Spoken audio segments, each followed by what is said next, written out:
So friends let's say आप अपनी family के साथ किसी होटल में जाते हो और वहाँ पर उनके साथ अपना क्वालिटी ऑफ टाइम स्पेंड करते हो और अचानक से पता चलता है कि वहाँ पर किसी टेररिस्ट ने अटैक कर दिया है और वो आपकी पूरी फैमिली को मार सकते हैं। अब सवाल ये पैदा होता है कि आप उस वक्त क्या करोगे।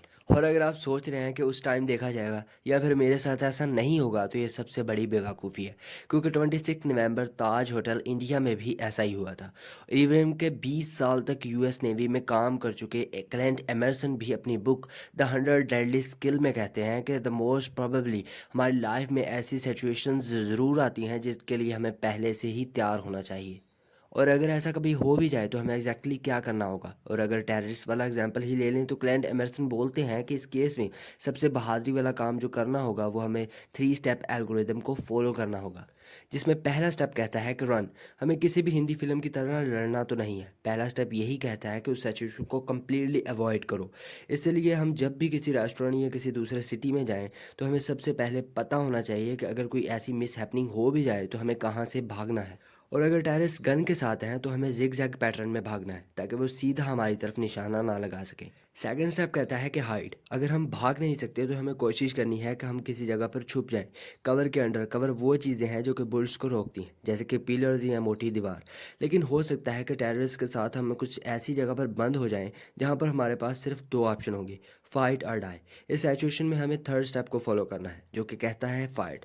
और लड़ने का तो सिर्फ एक ही रूल है कि हम अपने आसपास की चीज़ों को ही अपना हथियार बना लें। और क्लाइंट भी रिकमेंड करते हैं कि आपके पास पहले ही लड़ने के लिए कुछ ना कुछ होना चाहिए, जैसे कि हम एवरीडे किट कहते हैं। इस एवरीडे किट में सबसे पहली चीज़ जो आती है वो क्या है, पेन।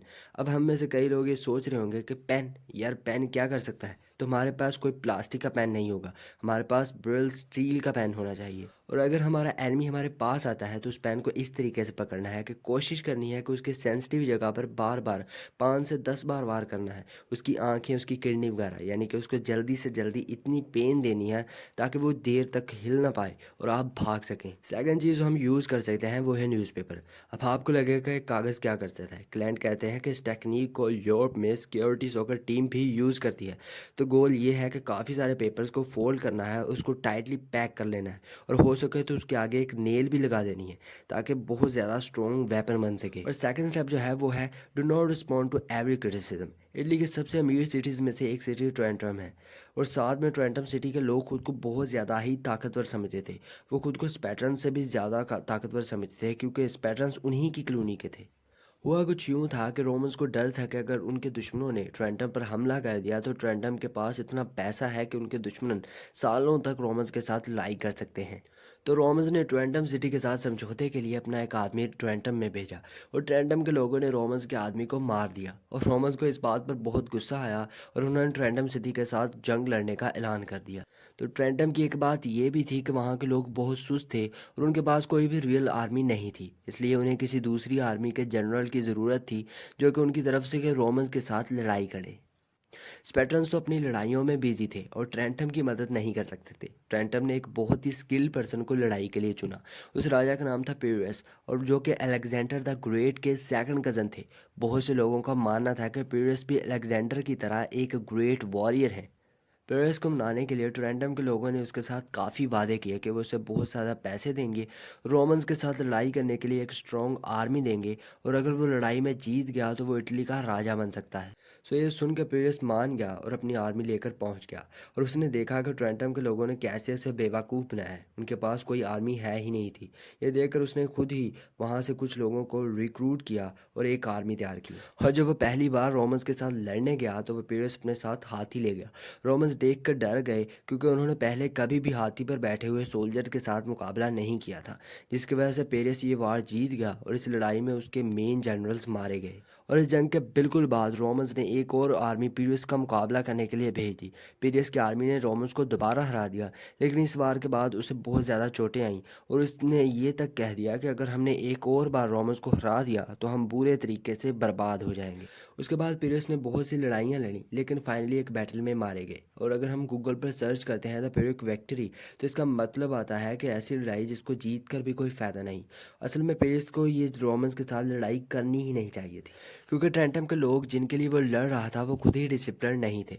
इसलिए एक कोट है कि अगर तुम अपनी लाइफ के डेस्टिनेशन तक पहुंचना चाहते हो तो रास्ते में हर भौंकते हुए कुत्ते की तरफ पत्थर मत फेंको, वरना सारी एनर्जी तो वहां पर ही ख़त्म हो जाएगी और तुम अपने गोल को अचीव नहीं कर पाओगे। और एक रियल मैन की सबसे बड़ी क्वालिटी ही ये है कि they do not respond to every criticism. बहुत से लोग हमें क्रिटिसाइज़ करते हैं, लेकिन हमें उनको आंसर करने की ज़रूरत ही नहीं है। अभी कुछ मंथ पहले ही एलोन मस्क ने ट्विटर पर ट्वीट किया था कि ब्लू टिक लगाने के लिए आपको हर मंथ $8 पे करने पड़ेंगे। तो काफ़ी लोगों ने उन्हें क्रिटिसाइज़ किया, लेकिन एलोन मस्क को इससे कोई फ़र्क नहीं पड़ा। उन्होंने रिप्लाई करते हुए कहा कि आपका फीडबैक बहुत अच्छा था, लेकिन $8 पे करो अब। I hope you got the point. Next skill कहती है कि talk logic with people. Recently Indian software engineer पारने पाथले को काफ़ी फेमस होते हुए देखा जा रहा था, क्योंकि उसने एलॉन मस्क के साथ एक फ़ोटो खिंचवाई थी। हैरानगी की बात तो यह है कि एलॉन मस्क आखिर उसके साथ मिले ही क्यों थे। हर बार पारने जब एलॉन मस्क को ट्वीट करते हैं तो एलॉन मस्क उसका रिप्लाई करते हैं। पारने से पूछा गया तो उन्होंने बोला, पता नहीं, शायद एलॉन को मेरे क्वेश्चन अच्छे लगते हों, इसलिए वो रिप्लाई करते हैं। एक्चुअल में हुआ ये था कि पहली बार जब पारने ने एलॉन मस्क को ट्वीट किया था और कहा था कि आपकी टेस्ला कार की विंड स्क्रीन में एक गलती है, तो उस पर एलॉन मस्क ने रिप्लाई किया था कि यस, हाँ, हम इस नेक्स्ट वर्जन में फिक्स कर देंगे। इसके बाद एलॉन मस्क पारने के हर ट्वीट का रिप्लाई करते हैं। एक्चुअल में अगर कोई एलॉन को लॉजिकल क्वेश्चन पूछता है तो मैक्सिमम उसका रिप्लाई कर देते हैं। इन शॉर्ट, अगर हमें कोई लॉजिकल कन्वर्सेशन के लिए कोई शख्स मिलता है तो हमें उससे बात करनी चाहिए, चाहे वो किसी भी बैकग्राउंड से हो। Next the most important skill जो आती है वो है मेकिंग मनी कैपेसिटी। अब ये बात कड़वी है लेकिन सच है। एज अ पर्सन लोग हमें तभी सक्सेसफुल मानते हैं जब हमारे पास पैसे कमाने की कोई स्किल हो। अगर हम एजुकेटेड हैं, वेल एजुकेटेड हैं, लॉजिकल बातें भी कर लेते हैं, लेकिन हमारे पास अगर पैसे नहीं हैं तो सोसाइटी हमें वो वैल्यू नहीं देती। इसलिए हमें स्केल पर तो काम करना ही पड़ेगा। शुरू में हम स्टार्ट कर सकते हैं कि एक एसेट और लायबिलिटीज़ में क्या फ़र्क है, एसेट हम कैसे बना सकते हैं और बेसिक इन्वेस्टमेंट से हम कैसे स्टार्टअप बना सकते हैं, सो ऑन। इसका सबसे अच्छा सोल्यूशन तो ये है कि हम इस स्किल में जो भी एक्सपर्ट हैं हम उनसे सीखें और उनकी बुक्स पढ़ें। नेक्स्ट स्किल कहती है कि assume that the person you are listening to might know something that you don't. मेरे एक दोस्त के साथ अमेजोन क्लाउड के बारे में बात हो रही थी, तो ऑब्वियसली कंप्यूटर मेरी स्ट्रीम नहीं है।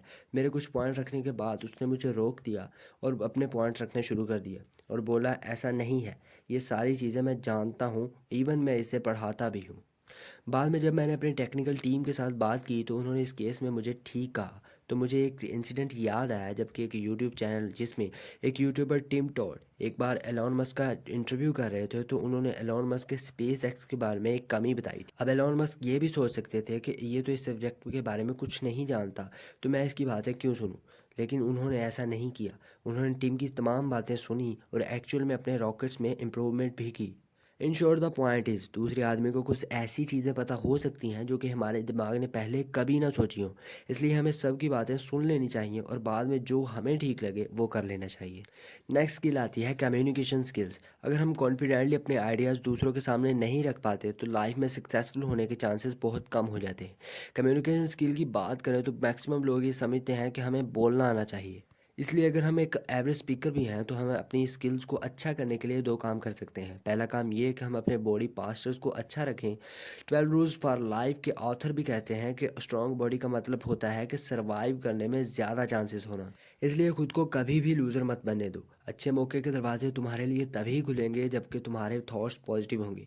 तो अपने कंधों और सर को झुकाए बिना स्ट्रेट खड़े होना शुरू हो जाओ। अपनी बॉडी में सेरोटोनिन हार्मोन को और ज़्यादा बढ़ने दो। कम्युनिकेशन स्किल में दूसरा स्टेप आता है लिसन। एक लड़का था जो कि बहुत ज़्यादा शर्मीला था। वो हमेशा अपने आप को कोसता रहता था कि वो अच्छा कम्युनिकेशन क्यों नहीं कर सकता। लेकिन फिर उसने नोटिस किया कि उसकी माँ कम्युनिकेशन में बहुत ही ज़्यादा अच्छी है। वो जिसके साथ भी बात करती है लोग उसके दोस्त बन जाते हैं। जब उसने अपनी माँ से पूछा कि माँ, आप ऐसा कैसे कर सकते हो, तो उसकी माँ ने जवाब दिया कि किसी को भी दोस्त बनाना बहुत आसान है। तो उसने कहा कि जिस लोगों की लाइफ में जो चल रहा है उसी के बारे में इंटरेस्टेड हो जाओ और उसी टॉपिक पर बात करो जिसमें वो इंटरेस्टेड हैं। वो तुम्हारे बहुत ज़्यादा अच्छे फ्रेंड बन जाएंगे। तो दोस्तों, इस वीडियो में हमने टोटल 6 स्किल्स की मैं बात की, जिसमें पहली स्किल कहती है कि अगर कोई भी डिफ़िकल्ट सिचुएशन आ जाए तो 3 स्टेप को फॉलो करो। पहला, रन, हाइड और फाइट। और दूसरी स्किल जो हमें कहती है कि क्रिटिसिज्म को रिस्पॉन्ड ना करो। और तीसरी स्किल हमें कहती है कि लॉजिकल लोगों के साथ कम्युनिकेशन करो। और चौथी स्किल हमें कहती है कि मनी मेकिंग कैपेसिटी को इंक्रीज़ करो। और पांचवी स्किल हमें कहती है जब भी लोगों के साथ बात करो तो ये सोच कर बात करो कि उन्हें कोई ऐसी बात बात पता हो सकती है जो कि हमें पहले नहीं पता। और छठी स्किल हमें कहती है कि अपनी कम्युनिकेशन स्किल को हमेशा बेटर करते रहो। तो दोस्तों, अगर आपको ये वीडियो पसंद आई हो तो इसे लाइक शेयर सब्सक्राइब तो बिल्कुल भी मत करना। चाचू आइंस्टाइन, मिलते हैं आपको एक नई वीडियो में, तब तक के लिए टेक केयर।